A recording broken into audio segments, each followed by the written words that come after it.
So if we think of inquiry as a continuum rather than an either-or situation, there are a lot of ways that you can modify experiments that you already know and already use in your classroom to put more of the onus of learning and investigation on the students. There are a lot of ways that you can increase the amount of student direction in any procedure that you execute.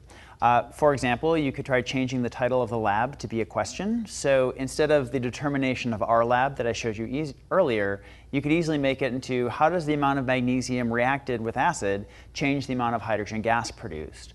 Or instead of a lab on Beer's law, you can ask them the question of how does concentration of a colored solution affect the absorbance of the light? Or instead of titration of vinegar, you can ask questions like, do all brands of vinegar contain the same concentration of acetic acid? Or is it worth paying the extra money for a name brand distilled vinegar versus a generic brand vinegar? And have kids then build an experiment that will allow them to answer that question. So there's a lot of other things you can do as well. You can eliminate the purpose statement or put it at the end of the lab, and I've done this pretty frequently in my class, where, especially in the labs where kids don't always know what we're doing, I'll make the last question of the analysis, why do you think the teacher had you conduct this experiment? Really getting at what were you supposed to take out of this lab? What was the major conclusion that you came for from this lab? Another way you can modify a lab to make it more student-directed is keep the procedure in place and eliminate the data table. I would not make that your only choice, but it is a quick way that if students don't just have a blank to fill in the number for, they have to decide what data do I actually need to collect and what does the procedure guide me into collecting. You can also give them the data table and eliminate the procedure. So if you eliminate the procedure from students but say, here's the data you're going to have to collect, how are you going to design a plan that's going to allow you to collect those data points? Is a way to get them up higher on that level of inquiry if they're not quite ready to make the step all on their own.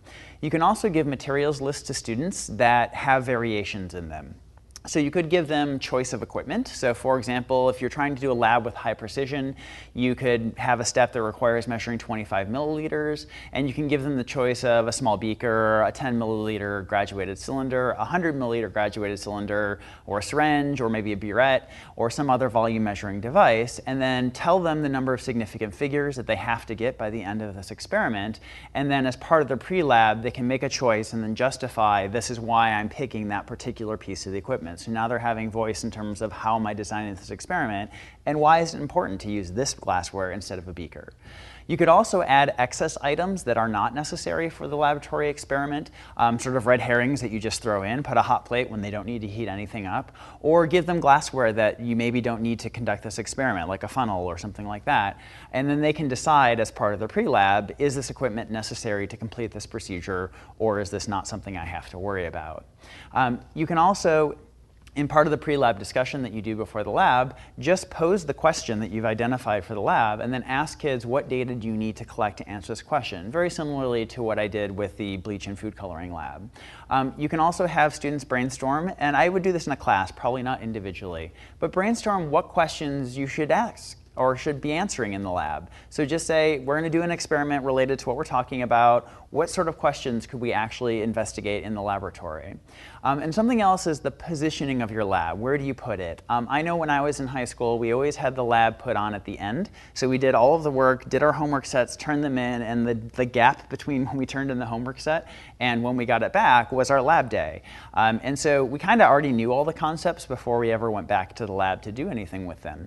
But if you put the lab earlier on in the sequence, then you can keep coming back to those results to build understanding of the data as you uncover more concepts and give kids more elaboration on the concepts.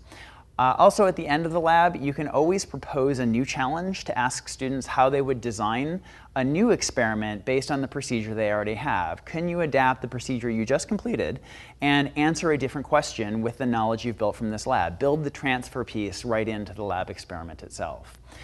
Anytime that you make a change to a lab that you already use, make sure that you ask yourself a few questions before trying to put a greater level of inquiry into the experiment.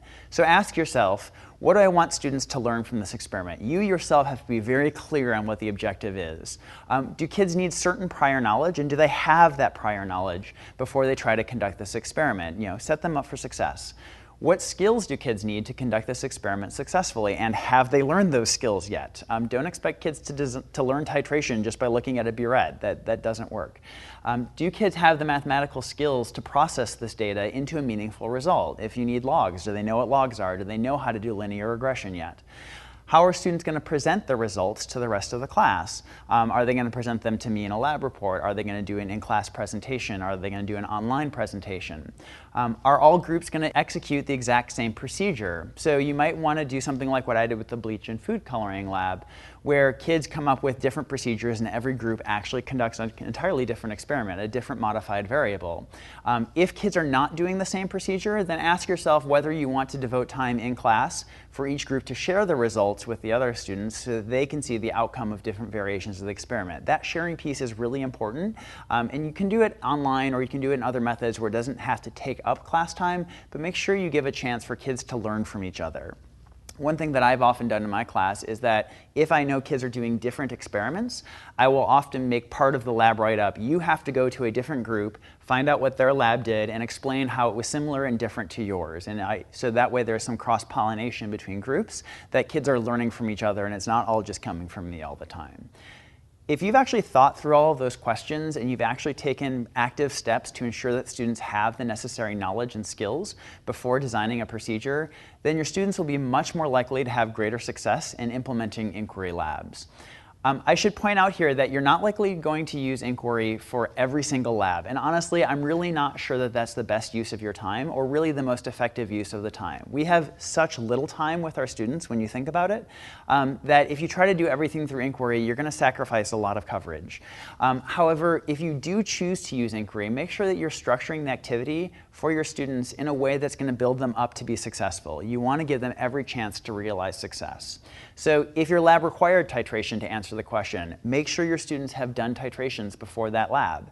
If they're going to use a spectrophotometer, make sure that they know how to use a spectrophotometer before they do that lab.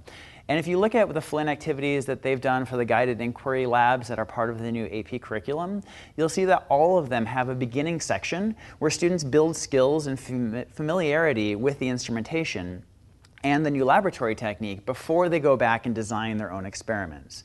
So after they build the skill set, students are presented with a new challenge where they can apply those techniques to a different problem. I know that in a classroom setting, we always give students the opportunity to apply their knowledge to new situations in the classroom when we give them practice problems and quizzes and tests and in-class questions. But we seem to leave that extension piece or the transfer part out of the laboratory experience. But if we're going to start training the next generation of scientists, we're going to need to build their problem-solving skills both in the classroom, but really we also need to build those problem-solving skills in the laboratory.